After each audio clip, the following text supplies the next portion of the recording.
Hace mucho tiempo, cuentan los que cuentan cuentos, que érase una vez una mujer, que tenía el corazón de paloma.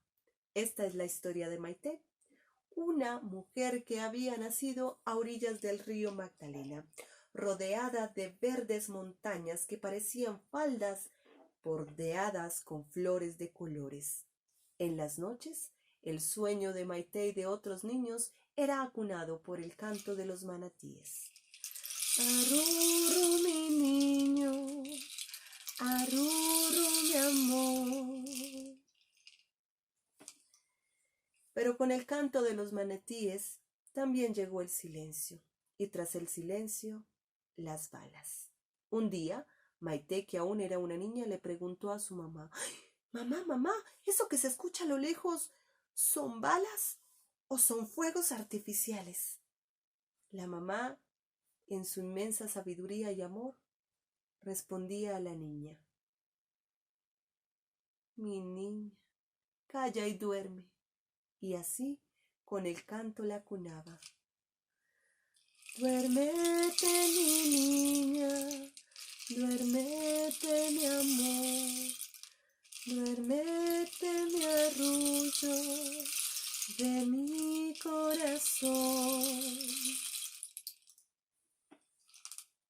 A medida que Maite crecía, también llegaron otras cosas. La violencia, por ejemplo. Tras la violencia, llegó el silencio. Tantas fueron los golpeteares de las balas que tocaron a su puerta que ella ya había perdido la cuenta. Y una vez, sin darse cuenta, perdió la razón. El día que la violencia le arrebató a su marido, un hermoso pescador que había conocido en sus épocas de adolescencia, cuando bailaba al son del bullerengue mientras él golpeteaba el cuero de los tambores. Maite lo buscó por todos lados, en las plazas, en los parques, en el río, pero nadie, absolutamente nadie, daba razón de su paradero. Pasaron los días, las semanas, hasta que un buen día golpearon a la puerta de su casa. «Comadre, comadre, imagínese que encontraron un muerto a orillas del río Magdalena y lo tienen en la plaza. ¿Por qué no va y mira usted a ver si es su marido?» Y Maite, que sentía todavía esa necesidad de encontrar una respuesta a la ausencia de su marido, salió corriendo y llegó hasta la plaza. Se abrió paso entre la muchedumbre y ahí lo vio, al muerto. Lo contempló de pies a cabeza, buscando un rastro de su Antonio. Zapatos, pantalón, camisa, pero nada, absolutamente nada era de su Antonio. Y ahí se quedó chiquitica, arrodillada y muda, contemplando al muerto. Mientras tanto, se escuchaba el golpetear de unas botas contra el piso. Y al compás de las botas, una voz fuerte y fría sentenció: «¿De alguien es este muerto?». Pero nadie respondió. Y Maite seguía ahí chiquitica, sin poder decir nada, queriendo reclamar a ese muerto. El grito, el dolor, todo se había atorado en su garganta, pero no podía decir nada. Y nuevamente se escuchó la voz del militar: «Este muerto es de alguien». Y ella, sin pensarlo, pero queriéndolo, soltó un susurro que le sonó a grito: «Es mío». Nadie la escuchó. «Es mío», repitió. «Es mío». Y cada vez era más claro: «Es mío, es mío, es mío, es mío, ese muerto es mío». Finalmente todos la escucharon, hasta el militar, que con su fría mirada y su voz preguntó: «¿Y si ese muerto es suyo, cómo se llama?» «Esteban». Esteban, dijo Maite, y sin saber por qué Esteban había llegado a su memoria, lo reclamó como propio. Quizás porque ese era el nombre que escuchaba tantas noches cuando su Antonio le contaba las historias que los viajeros le compartían. Esteban, el ahogado más hermoso del mundo, le decía. Y Esteban era el muerto que ella había reclamado. Entonces, nuevamente, a la voz de Maite se sumaron las de otras mujeres que afirmaron lo dicho. Sí, ese es Esteban, decía una, decía la otra. Es el pescador, sí, decía una. De su mano comemos los mejores peces, decía la otra. Y así reclamaron a Esteban, a ese muerto de nadie, como propio. El militar dio la orden. Entonces, si ese es suyo, entiérrenlo. Y se fue. Las mujeres se quedaron rodeando al muerto. Le cantaron canciones de cuna, lo aceitaron, lo bañaron, lo cargaron hasta el cementerio y le dieron nombre y epitafio. Los días pasaron, las noches, y nuevamente se escuchó que a orillas del río Magdalena se habían encontrado a otro muerto y a otro muerto, pero esta vez el silencio no acompañaba el suceso, sino las voces de las mujeres que decían: «Este es Miguel, este es Jesús, el panadero, el carpintero», y así cada vez más mujeres se sumaron a reclamar a los muertos de nadie. Y sin importar procedencia, bando o religión, las mujeres los acunaron, los vistieron, los perfumaron, les cantaron canciones de cuna, les dieron nombre y epitafio, los volvieron a parir. A esos hijos de nadie le dieron nombre, le crearon una muerte feliz. Arrurru, mi niño, arrurru, mi amor, duérmete, pedazo de mi corazón. Arrurru, mi niño, arrurru, mi amor, duérmete, pedazo de mi corazón. Y con el corazón de paloma, Maite siguió, y así la siguieron otras mujeres, enterrando a esos muertos que no eran de nadie. Una tradición que permaneció viva durante mucho tiempo.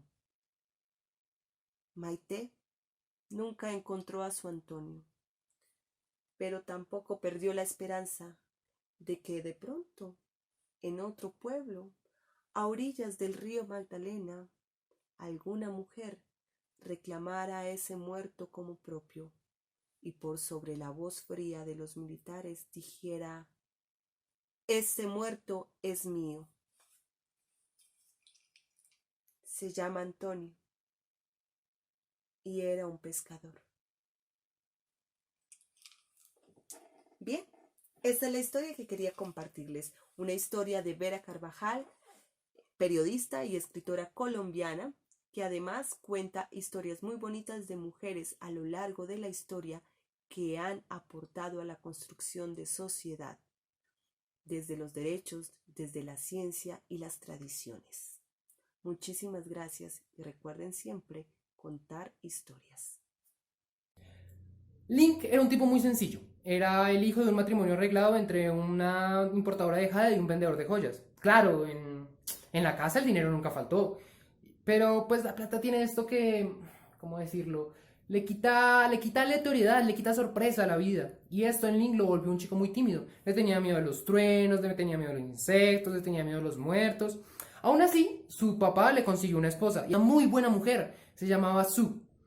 Sue era cariñosa, era delicada, era hermosa. Era como las mujeres que describe la vieja poesía. Y Link la amaba sin lugar a ninguna duda. Pero Hubo el día en que ya naturalmente los padres de Link no estaban y le heredaron una casa cuyo mayor atractivo era el jardín donde había un hermoso lago junto a gran sauce y el negocio. Link administraba él mismo el negocio y algunas que otras noches salía con sus empleados a las casas de té. Pero en una ocasión tuvo de compañero de mesa a un tal Wang Fo. Wang Fo era un artista que decía emborracharse para poder pintar como se debe a los borrachos. Claro, la noche transcurría y el trago empezaba a hacer su efecto. Y Wang Fo se iba poniendo más y más hablador, pero Link no le quitaba el interés. Y hubo un momento en la noche en que los ojos de Link se abrieron como jamás en su vida se habían abierto, y empezó a ver cosas que siempre estuvieron ahí, pero él jamás había notado. Por ejemplo, él jamás había percatado lo hermoso y lo complejo que son las facciones de un hombre cuando está borracho e intenta hablar. O jamás se había fijado que las manchas de saque en el mantel, de hecho, eran muy similares a las hojas de un árbol en otoño. Incluso en un momento de la noche cayó un rayo que asustó a Link, pero Wang Fu le hizo ver que ese entre azul y morado de los rayos era un color único, que no estaba en ninguna otra cosa en la naturaleza y que los seres humanos solo lo podíamos disfrutar por unos contados segundos mientras estaba inscrito en el firmamento. Desde ese momento Link ya no le tuvo miedo a los rayos. Después se enteró de que Wang Fu era un hombre pobre y que no tenía dónde pasar la noche. Entonces, claro, él se ofreció a prestarle su casa. Y mientras iban camino a ella, Link llevaba una linterna pues para ir alumbrando el camino. Y pues esta naturalmente traía los insectos. En un momento, una luciérnaga se paró en una de las manos de Wang Fu y la puso frente a los ojos de Link para que la viera. Link siempre había pensado que las luciérnagas brillaban en amarillo, pero no, realmente es un tono como verde. También creía que las alas eran blancas y realmente son como transparentes, con pequeñas líneas negras que seguramente las mantienen vivas. Pero lo que más le sorprendió fueron los ojos, porque además de que eran de un color metalizado, difícil de describir, estaban como seccionadas en pequeñas partecitas mediante líneas negras que él jamás había notado. Desde ese día, Link no le tuvo más miedo a los insectos. Llegaron a la casa y Link le ofreció a Wang Fu el cuarto de sus padres. Conforme iban pasando los días, Link le prestaba cada vez menos atención al negocio y dedicaba más el tiempo a pasarlo con Wang Fu, hasta el punto de que lo hizo su maestro. Y Link le ofrecía su casa, su ciudad, su mujer y a él mismo para que Wang Fu pintara. Su veía tristemente como su esposo se iba obsesionando más por las pinturas de ella que había hecho el artista que por ella misma. Al punto de que un día que Link y el maestro habían salido a pintar cosas por allí, cuando llegaron encontraron a la mujer con sus pies flotando sobre el prado y con una tela roja que la sostenía al sauce desde el cuello. Wang Fu empezó a pintarla. Le parecía extravagante el tono que iba tomando la piel en cuanto uno moría. Link, pues naturalmente tenía que preparar las pinturas para que el maestro pintara. Y esta actividad le tomaba tanto tiempo que no tuvo tiempo de llorar por su... Cuando se acabaron los recursos en la casa y las cosas que pintara en la ciudad, eso era hora de partir. Link cerró la puerta de su casa, así como cerraba la puerta de su pasado. Iba con Wang Fu a recorrer todo el reino de Han. Allí donde iban los reconocían. Wang Fu tenía mucha fama de que siempre agregaba un último detalle a sus pinturas que les daban como vida. Era tal que muchos campesinos se acercaban a él para pedirle que dibujara perros para alejar a los lobos. Y muchos señores también le pedían que dibujara soldados para que cuidara sus castillos. Aún así, andaban sin nada. No tenían ni dinero ni cosas. Primero porque las pinturas las cambiaban usualmente por comida o por alojamiento. Y también porque Wang Fu pensaba que lo único que valía la pena retener en la vida era un pincel, pinturas y papel de arroz para pintar.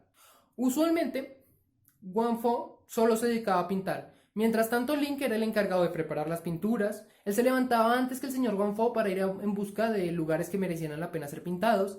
Además, también se encargaba de administrar el poco dinero que tenían, de encontrar el alojamiento y la comida. Cuando Wang Fu estaba feliz, Link siempre estaba dispuesto a escuchar sus chistes. Cuando Wang Fu estaba triste porque ya era un hombre viejo, Link siempre le mostraba un tronco viejo que todavía sostenía un gran árbol. Cuando Wang Fu estaba aburrido, Link siempre encontraba algo nuevo y maravilloso para que el maestro lo pintara. Una vez pasaron la noche en una posadera, pero a mitad de la noche escucharon un fuerte golpe, las quejas del casero y las rudas voces de los guardias que entraron, los amarraron y se los llevaron. Wang Fu solo se percató de que las muñecas de los guardias no combinaban con el resto de sus vestidos. Los hicieron caminar por 2 días hasta que llegaron a un enorme palacio. Entraron y el palacio tenía temática musical. Cada vez que pasabas una puerta sonaba una nota, y para llegar hasta el jardín del fondo tocaba pasar por toda la escala tonal. Pero una vez que llegabas allí te encontrabas con un jardín amplio y grande, con un sendero de jade por el medio, y a los lados había espejos de agua adornados con fuentes. Había además árboles y plantas que Guangfo y Link jamás en su vida habían visto, pero les parecían preciosas. A los lados había dos muros que cortaban con la naturaleza, y el techo era sostenido por unas columnas azules repartidas por todo el jardín. Guangfo y Link avanzaron hasta ponerse enfrente del gran emperador. Era considerado un ser sagrado y el espacio lo daba a entender. Estaba sentado junto a su asesor de los castigos justos y su consejero de las merecidas recompensas. Guangfo fue el primero en hablar. Mi señor, he dedicado toda mi vida al arte. No sé cómo pude haberos ofendido, pero os ruego me perdonéis. Rió el emperador. ¿Ofenderme? No, lo que tú has hecho es un crimen muy grave. Guangfo estaba sorprendido y no entendía nada de lo que ahí ocurría. Entonces el emperador les contó que debido a su condición pasó la niñez encerrado en una parte apartada del palacio. Tenía la mínima interacción humana, pues temía que su sombra dañara su celestialidad, que apenas iba hablaba con unos pocos sabios que le enseñaban todo lo que necesitaba para ser un emperador, y que en aquellas habitaciones había muchas de las obras de Guangfo, mediante las cuales el emperador aprendió sobre los ríos, sobre los mares, sobre las montañas y sobre la gente. Pero que cuando el emperador cumplió los 16 años y finalmente pudo salir, fue a la parte más alta del palacio y no vio nada que se asemejara a lo que en las pinturas había. Fue a muchas partes y trajo muchas personas ante sus ojos, pero las montañas no lucían tan imponentes, ni los mares tan azules, ni las caras tan hermosas como las que había en las pinturas de Guangfo. Pero no iba a condenar a Guangfo solo porque lo hubiera engañado, no, lo iba a condenar porque él le mostró que hay un imperio más grande y más hermoso que cualquier imperio que haya sobre la tierra, pero que él jamás lo podría tocar, que a ese imperio solo se podía acceder por los ojos de Guangfo y solo se podía ver mediante sus manos. Y como el emperador había sido condenado a querer aquello que nunca podrá tener y a despreciar todo aquello que tenía, lo único justo sería que Guangfo perdiera sus manos y perdiera sus ojos. No bien dijo esto, Link se soltó de los guardias, tomó un cuchillo que tenía escondido en el cinturón e intentó ir por el emperador. No caminó ni 2 pasos cuando los guardias lo tumbaron. ¡Ja! Y tras de todo, has conseguido ser amado. Maldito seas, Guangfo. Quítenle la cabeza a este cerdo. Y entonces tomaron a Link. El guardia sacó su espada y la levantó. Link se inclinó para no manchar de sangre las vestiduras del maestro. Y la espada bajó. La cabeza de Link rebotó 2 veces en el piso antes de ser recogida por un par de eunucos que se los llevaron fuera. Guangfo se quedó impresionado, mirando el rojo de la sangre y el verde del jade. Los eunucos se acercaron y le sacaron las lágrimas de los ojos. Pero no es momento para que llores, Guangfo. Tus ojos van a ser de utilidad una última vez, antes de que sean cegados para siempre. Entonces un guardia llegó con una de sus pinturas. Era una montaña con un río que notablemente no estaba terminado. Guangfo, esta es una de las pinturas con las que yo estaba encerrado y era la única que no estaba terminada. Estoy seguro que mientras la pintabas te distrajiste con algún zorro o algún niño jugando con un zorro que se veía más interesante. Ahora te doy la oportunidad de que la termines, porque sé que no conoces un placer mayor que acariciar las telas con tus pinceles. Y como condenado a muerte que eres, te entrego esta ramera para tu última noche. El guardia puso la pintura frente a Guangfo y se ubicó detrás de él. Después unos eunucos se tendieron y le ofrecieron un pincel, mientras otro mezclaba las pinturas. Pero lo hacía tan mal que Guangfo ya lamentaba que Link no estuviera. Empezó a pintar. Primero terminó las montañas y luego se puso a trabajar en el río. Pero conforme iba pintando, el río se iba haciendo más grande y entonces el río se volvió mar. Y en el mar, muy a la distancia, se veía un pequeño punto café. Pero conforme Guangfo iba pintando, el punto se iba acercando y se iba acercando. Pronto se notó que era un barco, y luego se notó que en el barco había alguien, un joven. Y cuando el barco ya estaba en primer plano y se notaba a detalle que aquel navegante era Link, el maestro se inclinó un poco hacia atrás, agregó un pequeño detalle en la cara de Link y soltó el pincel. Tomó uno de los potes de pintura y lo arrojó con todas las fuerzas que le quedaban contra el emperador. No bien sintió que la pintura se despegaba de sus dedos cuando vio que una espada atravesaba su humanidad. Era el guardia que se había ubicado detrás de él. Después de esto no hay ningún registro, ni existe ninguna prueba, pero yo sinceramente creo que la mancha que quedó en el emperador ha debido ser la mancha más hermosa que se haya hecho por casualidad en la historia de la humanidad. De lo que sí hay prueba es de una pintura en la ciudad prohibida en China, de una montaña, de un mar, de un barco, que las velas están manchadas de rojo, de lo que ahora sabemos que es sangre. Está un joven que rema y un viejo que lleva el barco. Es que una de las tradiciones a la hora de contar cuentos era la de reunirse alrededor de la fogata. Entonces la gente, la comunidad se reunía alrededor del fuego y el abuelo o la abuela, que eran los que contaban las historias, eh, acompañaban el calor del fuego con la palabra. Entonces, como estamos en la casita y no tenemos cómo calentarnos con una fogata, además sería muy peligroso, vamos a hacer este ejercicio. Entonces vamos a poner una manito frente a la otra manito. Yo espero que lo hagan y que no me dejen aquí sola haciendo esto.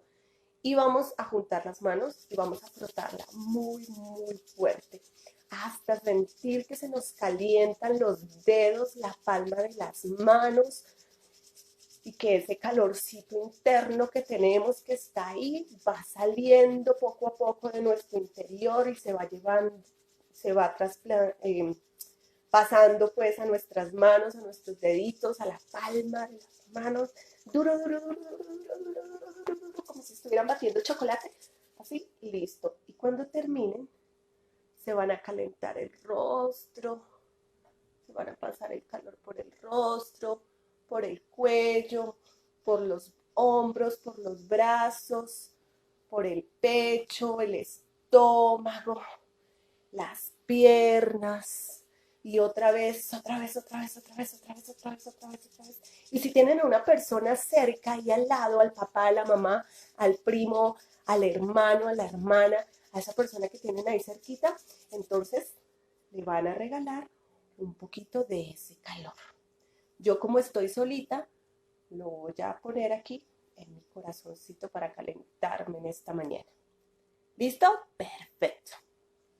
Ahora que estamos calienticos y preparados para escuchar historias, les voy a contar una historia, o bueno, varias historias que cuentan algunas comunidades indígenas sobre el contar cuentos. Una, por ejemplo, es la que creen los mexicanos, los indígenas mexicanos, los aztecas, creían que los cuentacuentos, los cuentahistorias, estaban hechos de barro y tenían unos poros chiquiticos que cuando empezaban a contar las historias, los poros se les abrían y los personajes de las historias se les salían de los poros. Por eso ellos tienen un muñequito que fue encontrado en la cultura azteca, así chiquitico, que es redondito, con muchos agujeritos, y decían que esa era la representación de ese cuentacuentos, de ese cuentahistorias, que estaba lleno de muchos, muchos personajes, y cada vez que contaba, su piel empezaba a expulsar a esos personajes, a esos animales fantásticos para recrear la historia que estaba siendo contada. Otra, dicen que las historias se tienen que contar en la noche. Y esto lo creían los indios de Estados Unidos. Decían que las historias debían ser contadas en la noche porque era el único momento en el que todo estaba quieto y en silencio y todos podían prestar atención. Las flores dormían, el sol dormía y todos estaban prestos para escuchar. Pero también decían que las personas que se atrevían a contar historias en el día eran castigadas y condenadas a caminar en cuatro patas. Cuatro patas, claro, porque cuando se cuenta una historia, pues todo el mundo pone la atención a la historia y deja de hacer lo que está haciendo. Entonces las flores dejaban de florecer, el sol dejaba de alumbrar, la lluvia dejaba de caer, todo dejaba de crecer, los pajaritos dejaban de contar, entonces todo se detenía para prestarle atención al que estaba contando las historias. Y pues no funcionaba todo así. Entonces, por eso las historias tenían que contarse en la noche y no en el día. Historias que recoge Eduardo Galeano en su libro Las palabras andantes. Pueden buscarlo para que conozcan estas historias tan bonitas que él nos cuenta sobre los cuentacuentos y los cuenta historias. Bueno, ya que tengo aquí listo su atención, ya tenemos a más gente que se está conectando. A Paola, Caterina, hola mi bella Catica, bienvenida, bienvenidos. ¿Quiénes más están por acá? Bueno, no puedo ver quiénes están por aquí conectados en el streaming de personal, pero bueno, ahí vamos. Y en Instagram tenemos Bueno, una personita, no importa. Vamos a empezar con esta historia. Esta es una historia muy bonita. Es una historia de Ana María Machado, que a propósito del Día de la Afrocolombianidad nos cuenta esta historia. Y por eso la traigo hoy para ustedes. La historia es de una niña muy bonita. Muy, muy bonita. Majo y Nata te mandan saludos. ¡Ay, qué bien! Ahí está. Majo y Nata son dos niñas que hacen parte del proceso de Casa Raíz, de títeres y de teatro. Y además son unas comparceras increíbles. ¡Mua! Besitos. Las extraño mucho y espero que se disfruten la historia de hoy. Cediel, bienvenido. Qué bueno que escriban ahí, que saluden para saber quiénes están conectados. Entonces, ahora sí listos para la historia, ¿verdad? Esta es la historia de una niña bonita. No es una historia de esta niña bonita, de otra niña bonita. La historia de una niña tan bonita, que tenía los ojos negros como unas aceitunas, redondos, oscuros y brillantes. Su cabello era rizado y negro, muy, muy negro. Parecía que estuviera hecho con finas hebras de la noche. Su piel era oscura, muy oscura y lustrosa, como la piel de la pantera cuando se está mojando bajo la lluvia. Claro, sí, hay que mojarse bajo la lluvia, ¿no? Uno no se puede mojar con el sol, ¿no? Se moja con la lluvia. Y era una niña muy, muy bonita, a la que su mamá le encantaba hacerle trencitas, peinados. Le hacía unas cosas tan bonitas con su cabello que cada vez que la mamá le hacía algo bonito al cabello de la niña bonita, ella tenía que salir, obviamente, a lucir sus trenzas de niña bonita. Y se iba por ahí caminando por el parque, por la plaza, por el bosque que quedaba cerca a su casa, luciendo sus trenzas de niña bonita. Cerca a la casa de la niña bonita vivía un conejo, blanco, muy blanco, tan blanco como la luna. Sí. Y tenía la nariz roja y los ojos rojos y las orejas rosadas. Era muy bonito ese conejito, pero ese conejito estaba enamorado de la niña bonita, porque cada vez que pasaba, veía pasar a la niña bonita, ay, suspiraba y decía, así como hacen los conejos, ay, qué niña tan bonita, es toda negrita, toda lustrosa, toda brillantita y con esas trencitas, ay, ojalá yo pudiera casarme con una conejita como ella, así negrita, negrita, negrita. Y suspiraba todos los días, hasta que un día decidió preguntarle cuál era su secreto para ser una niña tan bonita. Y entonces el conejito, que vivía cerca de la casa de la niña bonita, se fue a preguntarle. Y llegó allá, golpeando. Niña bonita, ¿cuál es tu secreto para ser tan bonita? Y la niña, que no sabía nada, pero inventó, le contestó, pues debe ser que debe ser, porque me cayó de chiquitica un frasco de tinta negra. Y el conejito se fue rápidamente a buscar un frasco de tinta negra. Y cuando finalmente encontró la tinta, se la echó encima, se untó las orejas, los ojos, la nariz, el pelaje, la cola, todo hasta los dientes para quedar bien negrito. Y claro, salió él todo negrito a lucir su nuevo cuerpecito. Iba lo más de contento cuando se desparrama un aguacero y el conejito, que estaba contento de ser negrito, empezó a quedar blanquito. La tinta se le escurrió por la lluvia y lo único que le quedaron manchadas fueron las paticas. Cuando el conejito se secó después de ir a su casa y pasar la nostalgia de no volverse negrito, pues fue nuevamente a la casa de la niña bonita. Y golpeó. Niña bonita, ¿cuál es tu secreto para ser tan bonita? Y la niña, que no sabía, inventó. Bueno, pues debe ser que yo de muy chiquitica tomé mucho café negro.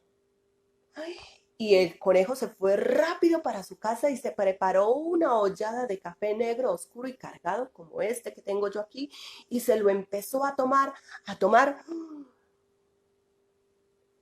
Y no se tomó solo un pocillo, se tomó 2, se tomó 3, se tomó 4, se tomó 5, se tomó 6, se tomó 7, se tomó 8, se tomó 9, hasta que el conejito perdió el sueño. Pero no se puso negrito. Y pasó toda la noche desvelado y haciendo pipí. A los 2 días, después de lograr conciliar el sueño, se fue a la casa de la niña bonita. Él estaba empeñado en conocer el secreto de la niña bonita. Y entonces llegó. Niña bonita, ¿cuál es tu secreto para ser tan bonita? Y la niña, que no sabía, le inventó. Debe ser que de chiquitica yo comí mucha uva negrita. Y el conejo rápidamente se fue a la plaza a coger todas las uvas negras que encontró, las más oscuras, y empezó a comer. Y se comió una, y se comió 2, y se comió 3, 4, 5, 6, 7, 8, 9, 10. Comió tantas que quedó hinchado, tan hinchado que le empezó a doler el estómago. Y pasó toda la noche haciendo pupú, pero no se puso negrito. Cuando el conejito se recuperó, se fue otra vez a la casa de la niña bonita. Niña bonita, ¿cuál es tu secreto para ser tan bonita? Y la niña, que no sabía, y ya se iba a poner a inventar la historia cuando su mamá, una mulata hermosa que estaba en la cocina, lo escuchó y le dijo: nada de frijoles negros, nada de uva negra, nada de tinta, nada de café. Encanto de la abuela que heredó ella. Y entonces el conejito, que sabía que la mamá debía decir la verdad, porque muchas veces uno se parece a los papás, a los abuelos, a los tíos, a los primos o incluso a parientes más lejanos, pues se fue más tranquilo, porque él no era tan bobito. Así que le creyó a la mamá de la niña bonita. Y se fue pensando en que lo que debería hacer para tener a una niña tan bonita era conseguirse una coneja muy bonita como la niña negrita. Y no pasó mucho tiempo cuando una conejita negrita bella, ella oscura como la noche, iba pasando cerca de la casa del conejo. Y el conejo, cuando la vio, el corazón le palpitó, los ojos se le iluminaron, las mejillas blancas se le pusieron rosadas y se enamoró de inmediato de la coneja negrita. Y la conejita, que ya había visto al conejo correr de un lado para otro y metido en la casa de la niña bonita, estaba enamorada de ese conejito tan blanquito porque le parecía que era como la luna. Y el conejito le parecía que la conejita negra era como la noche. Así que ambos se flecharon de inmediato. Y claro, se fueron a vivir juntos, se casaron y tuvieron muchos conejitos. Porque cuando los conejos deciden tener conejitos, eso tienen un reguero. Y tuvieron conejitos para todos los gustos y de todos los colores.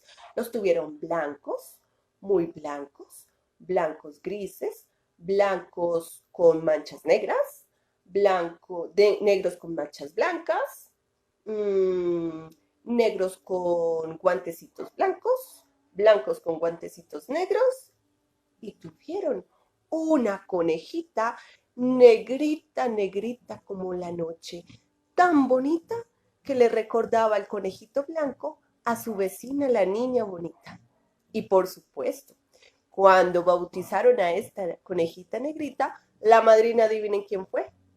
Pues la niña bonita, claro que sí.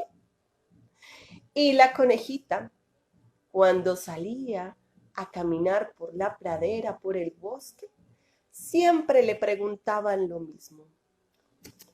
Oye, conejita, ¿cuál es tu secreto para ser tan bonita?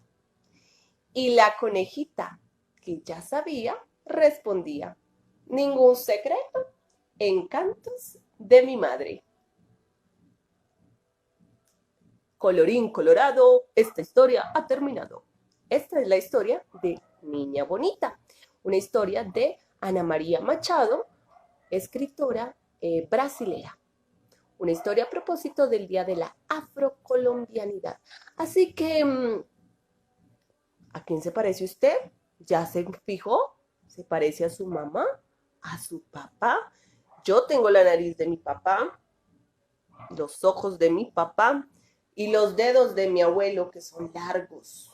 Y el cabello de mi papá. Tengo todo de mi papá. De mi mamá, un corazón tan amoroso y bonito. Así que ahí les dejo la tareita para que vayan y miren y observen a ese pariente que tienen al lado, a su mamá, a su abuelita, a su tío, a su hermana, a ver cuáles son esos rasgos tan bonitos que tienen de ellos. Muchísimas gracias por estar conectados en esta mañana de domingo con los cuentos para los niños y las niñas y también para los adultos que a veces se dejan llevar a ese lugar donde nos gusta soñar y volvernos niños. Muchísimas gracias. Les recuerdo, esta es una iniciativa de Casa Raíz y la Corporación Cultural Teatro del Sur. Los invito para que nos sigan en Instagram y en Facebook. Nos encuentran así como Casa Raíz y Corporación Cultural Teatro del Sur. Si ustedes nos quieren apoyar, estamos haciendo como una donatón, así que pueden hacer sus donaciones si lo quieren hacer en efectivo a la cuenta Nequi 312-415-9103.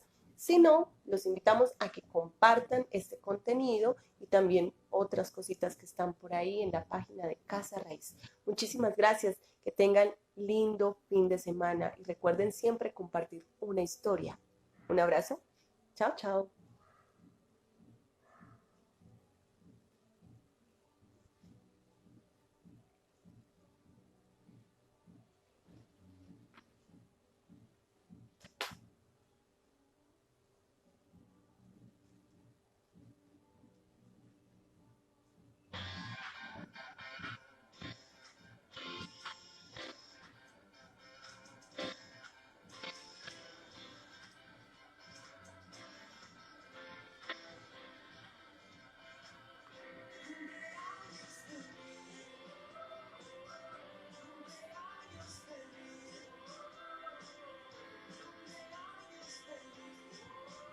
Hola, buenas tardes amigos de la Universidad Nacional, mi nombre es Fabián David Ortiz, @rockero popular y yo me dedico a contar cuentos. Resulta que hace unos días Ana María Dávila, que es pues la profesora y la directora de taller de narración oral institucional de la universidad, me escribió y me dijo que si podía compartir algunas de mis historias con ustedes. Y yo voy a ser honesto, resulta que este espacio pues es como el espacio que realmente le da cabida a todos los narradores, en el cual muchos nos sentimos a gusto de hacer parte pues del espacio institucional y del espacio que lleva tantos años en la universidad, así que básicamente aquí estoy para contar historias como se muestra en la gráfica y pues de eso se va a tratar. Entonces empecemos. Mira, mi nombre es Fabián David, yo cuento historias por 3 razones. La primera, porque me gusta leer; la segunda, para no ejercer la ingeniería que estudié. Sí, yo sé, no parece ni poquito. Pero yo aquí donde veo, yo estudio una ingeniería maravillosa que se estudia en la Universidad Hermana, en la Distrital. Y yo estudié ingeniería catastral y geodesia. Es una ingeniería maravillosa. Ustedes le hubieran visto la cara a mi mamá, esa carita de, ay, mi chinito, va a ser ingeniero, se va a cortar ese pelo, va a madurar. Y bien, y la última razón por la que cuento historias es porque soy el hermano menor. No sé si alguno de ustedes aquí sea el hermano menor, pero vea, ser el hermano menor es un desastre. Y lo digo desde el principio, primero porque uno no estrena ropa, la hereda. O sea, es un desastre. Aparte, dicen que el menor es el consentido, el que todo el mundo quiere, lindo papito divino. A mí no me tocó así. En mi caso, miren, el primero de mis hermanos se llevó el cariño de mi mamá, el segundo el cariño de mi papá, y yo qué salgo a hacer, pues la mascota a la casa. Aparte aplica, soy el que más pelo suelta. Pero súmenle a eso que yo recuerdo. Era domingo en la mañana. Mi papá estiraba sus enormes brazos hacia los lados. Al lado de mi papá estaba, pues, mi hermano, el consentido de mi papá. Al otro lado estaba mi mamá. Y pegado como una garrapata a ella estaba mi hermano, el consentido de mi mamá. Y yo estaba como todo un hermano menor a los pies. Estábamos viendo televisión de la época cuando de pronto sentí el llamado de la naturaleza, pues me dieron unas ganas salvajes de ir al baño. Voy al baño, hago lo que tengo que hacer y regreso. Pero cuando regreso me encuentro a mi hermano, no el mayor de los tres, sino el de la mitad, el cual me mira y me dice: Chino, venga. Y yo: ¿qué quiere? Me dice: Chino, ¿usted cree que está lo suficientemente grande para algo importante? Sí, yo ya estoy grande, yo ya tengo hartos años. No, Chino, esto es en serio. ¿Usted cree que está lo suficientemente grande para algo importante? Es que hoy le voy a dar algo que lo va a acompañar por el resto de su vida. Hoy le voy a dar algo que usted lo va a tener en su espalda y que puede que en algún momento usted lo sienta como un peso, pero usted se va a dar cuenta de que solo usted lo va a poder llevar y nadie más, a menos que tenga un hermanito menor al cual entregarle esto. ¿Usted está seguro? Yo miré a mi hermano y dije: ¡ya, Ángela, oiga mi kiss! Me dijo: Chino, es que hoy le voy a dar una responsabilidad. Y yo: amiguis, responsabilidad, la palabra mágica. O sea, es que yo les voy a contar. Yo ya tengo 32 años, pero nunca maduré, ni me interesa. Y toda la vida he creído en los superhéroes. Toda la vida he creído en los superhéroes. O sea, incluso toda la vida vi superhéroes y desde niño, obvio, era igual. O sea, pues como se muestra en la gráfica. Desde niño era exactamente igual. Entonces yo de niño no era bobo. Yo de niño veía Spider-Man. Y Spider-Man me enseñó, bueno, Spider-Man no. El tío Ben me enseñó que todo gran poder conlleva una gran... Así es, hermanos, en el trauma. Pues si todo gran poder conlleva una gran responsabilidad, mi hermano me acaba de decir que me va a dar una responsabilidad a mí. O sea, a mí se me abrieron esos ojos y yo miré a mi hermano: listo, Chino, dígame qué es. Y mi hermano me miró, me dijo: listo, Chino, estire la mano. Y yo estiré la manito.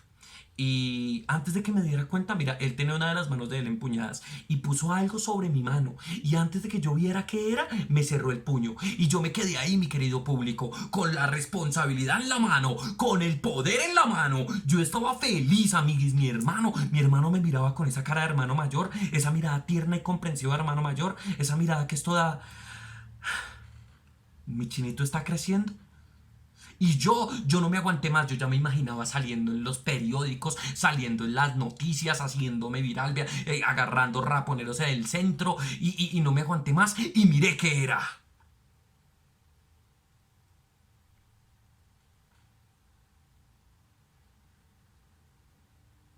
Y yo miré a mi hermano y dije: venga, Chino, ¿cómo así?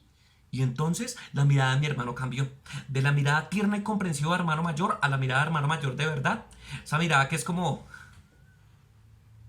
Pues mi hermano había puesto en mis manos unas monedas y unos billetes. Y yo, que todavía no había entendido de qué se trataba lo que estaba haciendo, sentí como mi hermano se acercó y me dio 2 palmaditas en el hombro. Y con las palmaditas que me dio y las palabras que me dijo, me dejó una maldición que me persigue hasta aún hoy en día y que estoy esperando a que mi sobrino cumpla 8 años para podérsela entregar. Porque llegó mi hermano, se acercó, me dio 2 palmaditas en el hombro y me dijo: sí, Chino, 1 libra de cebolla, 1 libra de tomate y 10 huevos. Y desde esa época tengo la maldición del hermano menor, que consiste en hacer los mandados. Y ahí ustedes aplauden, se acabó el primer cuento. ¿Listo?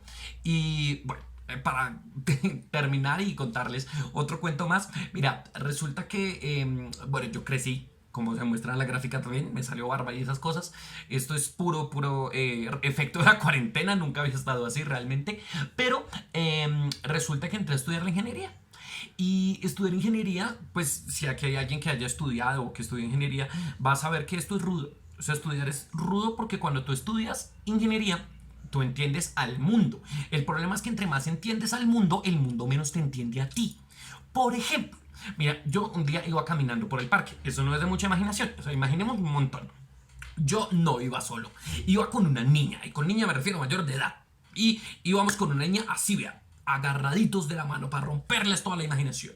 Íbamos así, agarraditos de la mano, y cuando íbamos agarrados de la mano íbamos caminando por un parque. Ella miró hacia el cielo y extrañamente para ser Bogotá estaba despejado. Y ella miró hacia arriba y dijo: ay, Fabio, mira, tan lindas las estrellas. Y yo, amigos, una mujer que le parecen hoy en día, 2020, mágico ver estrellas. Yo pensé que eso no existía. A mí se me abrieron los ojos así grandotes, la miré a los ojitos y le dije: de verdad, mi osillo, son bellísimas. ¿Sabías que si trazas una normal hacia arriba te inclinas 23 grados, que es el grado de inclinación de la Tierra? No tienes en cuenta precesión ni nutación porque no la necesitas. Te ubicas por la estrella Polaris, que es la única que se alcanza a ver de día en el hemisferio norte. Si estás en el hemisferio sur, pues la cruz del sur, pues por los 4 grados de declinación magnética. Y gracias a la normal que trazaste al polo norte celeste y a la estrella de referencia, puedes trazar 3 círculos máximos en el cielo y con eso saber exactamente el lugar en el que estás, para dónde vas, y puedes mirar hasta los puntos cardinales, incluso la hora. Ella me soltó la mano. Y por eso terminé contando historias como la que les voy a contar ahora. Así que recuerden, porfa, si ustedes al final quedan como con esa cara de... como con esa cara de hay algo de sabiduría en esa historia, pero no es para mí, no se preocupen. No es que sea una historia exclusiva, sino al contrario, es para invitarlos a ustedes a conocer un poquito más allá y a soñar un poquito más allá con algo tan lindo como es la imaginación y las matemáticas. Entonces, cuenta esta historia que un día las mentes más brillantes de todo el planeta se reunieron, pero no solamente las de un tiempo, sino las de todos los tiempos. Eso era lindo. Eso llegó Aristóteles, llegó Descartes, llegó Sócrates, llegaron todos. Eso llegó Ptolomeo mirando estrellas y todos: wow, maestro. Llegaron todas las mentes más grandes. Llegó Einstein, llegó Newton, llegó Pascal, llegó Thomas, llegó Fini, llegó Tesla. Todos los más tesos llegaron allá. Llegó Roberto Gómez Bolaños. Así la gente más dura llegó. Y pues bueno, cuando todos están reunidos, no sé si ustedes han visto que si usted junta un poco de gente, no falta el que pregunte: ¿y qué vamos a hacer? Y todos dijeron: no sé, pues juguemos a algo. Y le preguntaron a Roberto Gómez, que estaba ahí, y dijo: pues ya sé, ¿por qué no jugamos a las escondidas? Y ellos le dijeron: bueno, ¿y cómo se juega esa vuelta? Le dicen: es fácil, ponemos al que tenga más cara de distraído o tal vez de bobo, y lo ponemos a que ahí en un árbol él se ponga a contar los números en base 10, de 5 en 5 hasta 500 o hasta 1000, mientras que los demás se esconden. Tocan base 10 porque en binario no acabamos nunca, ¿listo? Entonces en base 10, ¿listo? Y todos: bueno, hagámosle. ¿Y hay qué? Entonces dijo: pues simple, mira, él empieza a atraparlos. Cuando los atrape, la manera de atraparlo a uno es apelar a un verbo único y exclusivo en Colombia, y sobre todo en los 90, cuando la gente sale a jugar a la calle. Es un verbo maravilloso que se llama cunclillar. Cunclillar consiste a que ahí en el árbol donde contaste los números antes de ir a esconderlos, cuentas hasta 3, dices el nombre de la persona a la que viste y dónde lo viste, y esa es la manera de atraparlo. Eso sí, cuando te quede el último, tú vas a escuchar una frase que puede hacer que vuelvas a empezar, que se llama salvar patria, que eso sí no pasa en Colombia. Si no me creen, vayan a San Andrés.